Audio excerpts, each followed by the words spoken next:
big star out of me. Hello, welcome back to Meet Me at the Movies. I have no idea what that was. Well, I do not know. Douglas actually stuck around. Greg Tillman said he had to go get his hair fixed. He's going down to the cosmetology school, I think, and getting that taken care of, and then he'll probably join Tim back on the Tim Cam. Thomas Manning is actually over there. There he is. He's hanging out where Mr. Tillman normally does. Good to see you, Thomas. Hey, thanks for having me back. Yeah. And Douglas reminded me, I got so mixed up, we actually missed the decade of 2017. So the year of 2017. I'm sorry. Yeah, it wasn't 2017 had so many movies, it just felt like a decade. Like a decade. It did. Yes. So we're going to go to 2017 first, and then we're going to go back to 2010. Tim, you got that? Taking your notes? All right, starting with 2017, and then we're going to go back to 2010. All right, so 2017, Thomas, we'll let you kind of start this one out. Do you remember what you watched just a couple years ago? Oh, it's Baby Driver. Far and away, Baby Driver. One of my favorite films from 2017. One of my favorites from the decade. One of my favorites of all time. I mean, you've got Ansel Elgort in the lead role, and he's fantastic as this kind of guy that gets mixed up with the wrong crowd and has to drive his way out, I guess you could say, of the criminal lifestyle. Occasionally angry. Yeah. Occasionally angry. Yeah, while he's driving it like he stole it, Yeah, which that's right. normally he does. Yeah, but the best use of soundtrack I've ever seen Yeah. in any film. The editing is top-notch. Edgar Wright just knocks it out of the park. For me, for 2017, it's one I've talked about before. It's my to-date favorite Star Wars film. It's Star Wars The Last Jedi. I know I've already talked about Rian Johnson once, but it's the devil is in the details, and the way that he uses George Lucas's circular storytelling to present what fits within that world, but then he also subverts that expectation, creating a story that is honestly more evocative by giving us a more honest version of our heroes rather than a mythic version of our heroes. And it is consistently gorgeous and wonderful every time I watch it.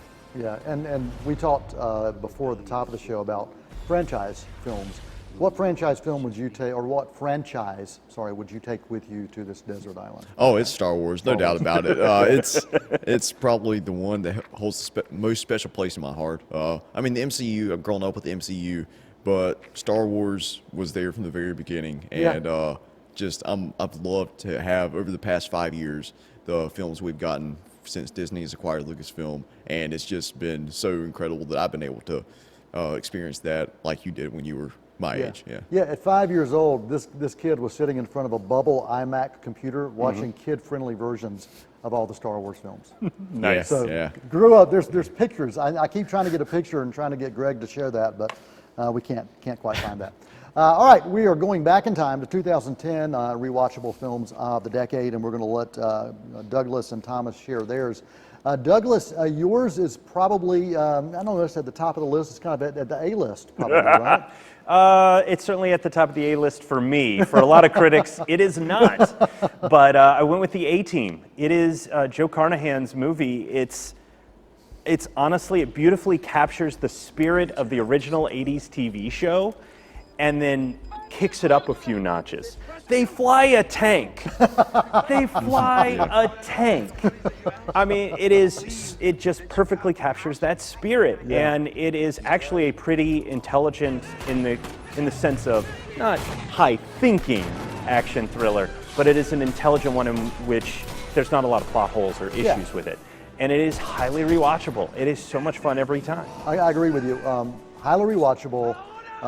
High on the fun level, and great casting. Oh, yeah. And my wife, it seems like every time I've tried to get her to watch it, she's been sick or something, and she's like, I really want to watch the A-Team sometime. I'm like, well, you know when you had that 108 fever?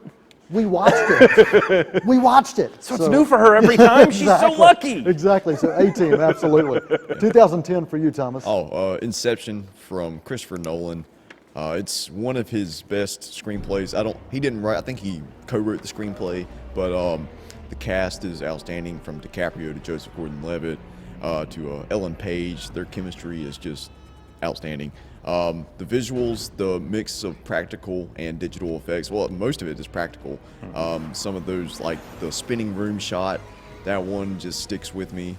And then Hans Zimmer's score, I think it's one of Zimmer's best scores he's ever done. I think our friend Christian Jessup would agree with that. Yeah, So, Inception, yeah. a great film from 2010. Going to 2011, if you do not remember, Drive Angry was Douglas's most rewatchable film Continues of to be. 2011. Continues to be. He hasn't changed his mind.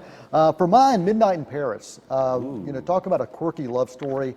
Woody Allen knows how to do quirky love stories. He just does. But this one, throw a little time travel into it, and it's a great companion piece for About Time, which I talked about a little bit earlier as well. But Midnight in Paris, I love the casting. Rachel McAdams also in that one as well. And great film.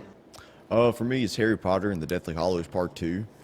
He was just probably the best epic and satisfying conclusion they could have given us to the franchise. I grew up reading the books in elementary school and watching along with the movies.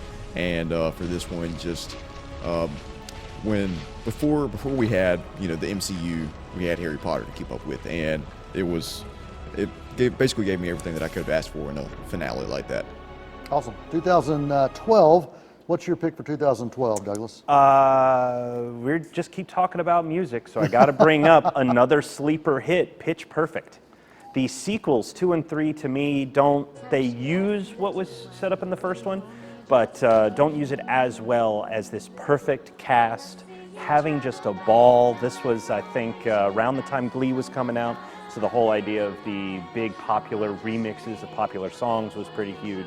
But this is just a phenomenal cast of Anna Kendrick, Brittany Snow, Rebel Wilson, Anna Camp, Nicole Lovance, who I think won a Grammy while shooting this film. It's Ben Platt. Ben Platt is in this film. And the music is fantastic. It's just a fun story, and it's one of those that soundtrack gets me through a lot of grading. It gets me through a lot of grading sometimes.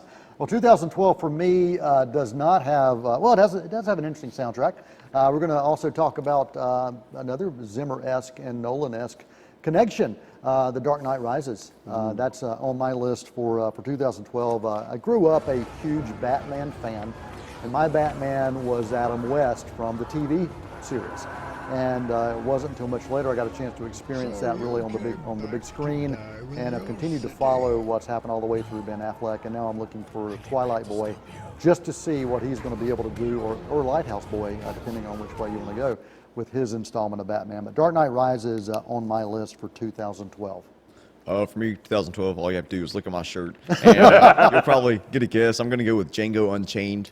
I will say some of the moments in this film are extremely difficult to get through, but it's probably the sweetest revenge story from any Tarantino film. He loves revenge, and the way we have Jamie Foxx's Django go and rescue his love, who from slavery. Probably one of the best love stories of the decade. I'm just going to go right out there and say it. And Awesome. Some of the best over-the-top Tarantino action, and it's just great all the way through. Yeah. Sticking with the DC universe, I talked about The Dark Knight Rises. 2013, you've got something on that list. Yeah, Douglas Davidson. Hope you don't come over here and attack me for this. Of course but I'm going to go with Man of Steel. I don't think you're a huge fan of it. I am not, but you enjoy it. Yeah, absolutely, for sure. you enjoy it. I think Cavill was a perfect casting choice in the lead role. The casting all the way around. I love Michael Shannon as Zod. I love the visuals, the cinematography.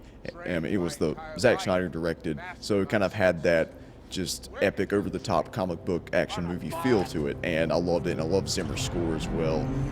So yeah, I'm going to go with Man of Steel. We find a lot of these rewatchable films for us that are sci-fi, action, comedy, superheroes, and superheroes continues with me. In 2014, Guardians of the Galaxy was probably the most unexpected surprise for me. What you're looking at me strange? Oh no! Sorry, I was Oh, just you looking at my notes. You That's always his look at face. me strange. That's He always his looks at me. Yeah, I strange. do. Guardians of the Galaxy just really kind of blew me away. Continued to surprise me, and I continue to love what that has brought to the MCU. Now, you had an animation on your list for 2014. How to Train Your Dragon 2. 4 years after the original, it upgraded the animation. You can just tell a huge difference right off the bat, and it's just so beautiful to look at. I love the expansion on the characters and the lore and the mythology of the story, and it just felt more grand and epic than the original. And of course, we had the franchise wrapped up later this year. So. Absolutely. Our favorite on 2015, we're both together on this one. It's a crazy ride. Absolutely. It's shiny and chrome, Mad Max Fury Road. A movie that I saw it the first time and I walked out of the theater going, what did I just witness? Which is funny. Exactly. And I had to go back and watch it again, and I've gone back and watched it again and again, and it's 2 hours of a car chase that you can't stop watching. You absolutely can't. Baby Driver could learn a thing or two from this movie. And what I think I love most about it is we have one of the best depictions with Charlize Theron of a person with disability in one of these stories. And it's so strong and so wonderful, and it's her story. It is absolutely her story. I agree completely. We're running out of time, but I do want to make sure we get a chance to mention at least the others on our list. Thomas, 2016, what was your pick? One reason why? La La Land, just the beauty of it all. The colors, the music, the production design, go for it. 2018. Oh, Spider-Man Into the Spider-Verse. That you learn something new every time you watch it. The devil is all in those details. Star Wars, a Star Wars story for me.